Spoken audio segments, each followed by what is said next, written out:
Are mentalizers born or made? Actually, it could be both. Let me explain. Just as some of us have a natural predisposition towards music while others are tone deaf, and certain people have a scientific mind whereas others are more artistic, the same could be said about mentalism. Some of us have, from a very young age, special talents that enable us to tap into our mind's power easier than other people. However, that doesn't mean that the field of mentalism is limited only to those who have a natural talent. Any knowledge, including that associated with mentalism, can be learned by anyone who puts his or her mind to it. All that is needed is the willingness to learn and practice. There are certain skills that every aspiring mentalizer must master, but the good news is that each of these skills is relatively simple and everyone has the ability to learn them. Actually, you may already have some of these skills because you use them to a certain degree in your daily life. Others may require some more work, but as I said before, mastering them is not exactly rocket science. They are within anyone's reach.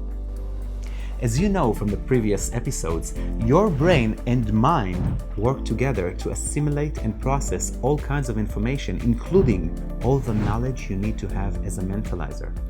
So if you are not sure whether you can learn everything you need to know, just remember Buddha's quote, "Whatever the mind can conceive and believe, it can achieve." So let's get started on this chapter, which will explain what skills and character traits you have to work on to become a mentalizer. But I want to tell you something important. If you didn't see my previous episodes, do not continue to watch this video. Do not. I actually request that you will go to my website, Mentalizer.com, sign up to my newsletter list so you'll be sure to follow all my lessons as I release them. But more important than that, subscribe to my YouTube channel, click the bell button. Do not continue to watch this video. Go to my Mentalizer channel and start watching this course from episode 1, because every episode that we go forward is actually referring to things we learned before. It is really important for me that you will get the entire scope of what I'm teaching, and you can only do that if you'll be a friend, a fan, and a member. Subscribe to my channel. You can also find me on all the other social medias, Facebook, Twitter, Instagram, all of them. Just look for the Mentalizer in one word, the Mentalizer, and you'll find me there. But I think that the most important thing is to sign up to my newsletter list on my Mentalizer.com website, just so you can get updates whenever a new episode is being released. As you watch my episodes, remember that my shows are different from the seminars and workshops I teach. My shows are pure entertainment and include a lot of gimmicks and techniques that aren't what I call real mentalism. Be all eyes and ears. I already mentioned to you in an earlier chapter that a good mentalizer is like a good detective who possesses sharp powers of observation and deduction. But what exactly does this mean? In one episode of the TV show The Mentalist, Patrick Jane, played by Simon Baker, is asked by someone who is amazed by his abilities, "Are you a psychic?" Patrick replies, "No, but I know how to listen." And that, dear viewers, is one of the most important skills a mentalizer should possess. The ability to listen and pay attention to what people tell you. Listen and pay attention to what people tell you. I'll give you a second.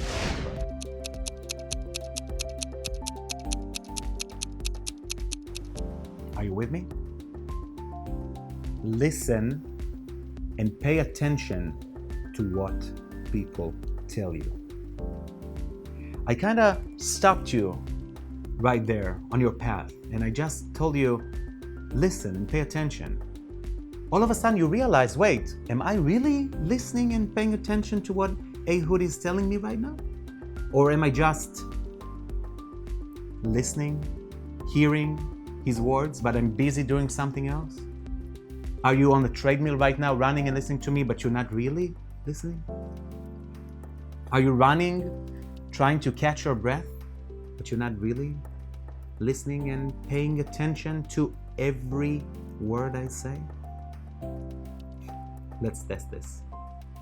For the next few minutes, I want you to be 100% devoted to my lesson. I want you to just concentrate on every single word I say. Leave everything aside. It's very hard for people in our generation, I know. It's very hard for people that are watching me, that are just like watching these YouTube videos as if it's just another video. No, it's not. The video you're watching right now can change your life. And if I can help you change your life, I want to be the one doing it. So let go of everything. Listen. Pay attention to everything I say. By the same token, the ability to focus and observe is just as important. If you listen, pay attention, focus, and observe, and then process all the information your mind registers, you will boost your powers of observation and deduction. It sounds easy, doesn't it? But you'd be amazed at how many of us are too distracted or too disinterested to hear, see, and process these very basic verbal and non-verbal signals that people send out without even realizing it. Listen to this. Has anyone ever asked you to lend an ear? It is such a funny expression because it conjures up images of someone tearing off his ear in order to loan it to another person. I have no idea who invented this saying. Maybe it was Vincent van Gogh. Seriously though, being willing to lend an ear is a very important quality for a mentalizer. Now, I bet you think that you're a pretty good listener, and maybe you are. But ask yourself this question.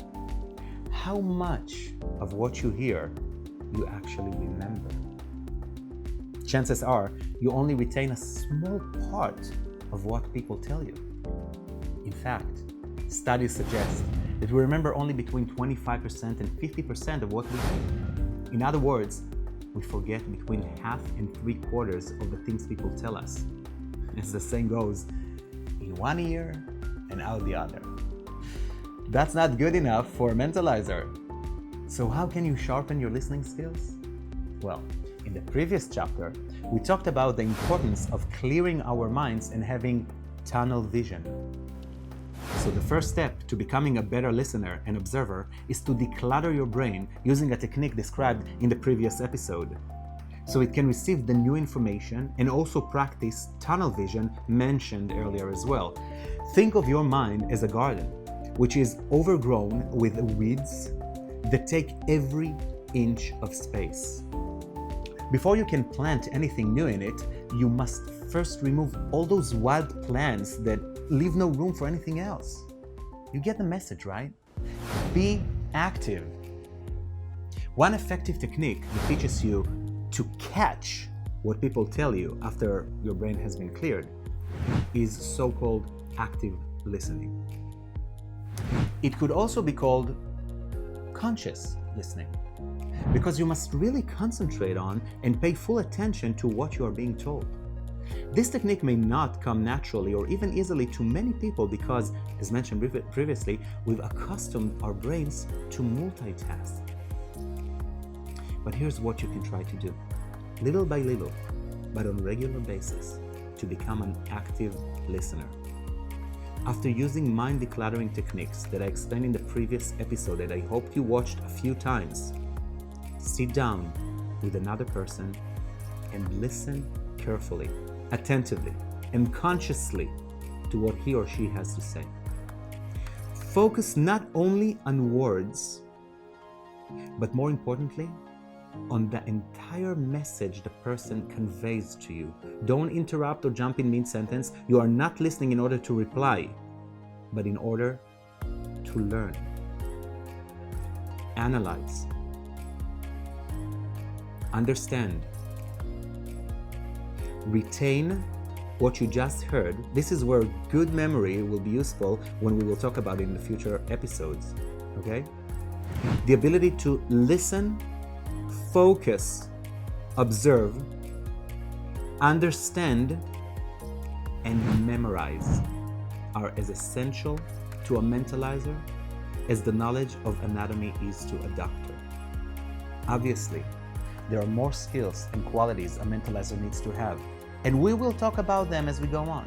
For now, I'd like to leave you with this very wise ancient Chinese proverb. Are you listening? A wise old owl sat on an oak. The more he saw, the less he spoke. The less he spoke, the more he heard. Why aren't we like that wise old bird? I hope you found this episode, as well as the ones you hopefully watched previously, interesting and informative. Please stay on board for the next episodes, where various techniques of mentalism will be revealed to you in detail. In the meantime, please keep sending me your questions and don't forget to add your comments below. It's always a pleasure to hear from you. If you haven't done so already, be sure to like, subscribe, and comment on my video. It helps us make the world a better place. Till next time, see you soon.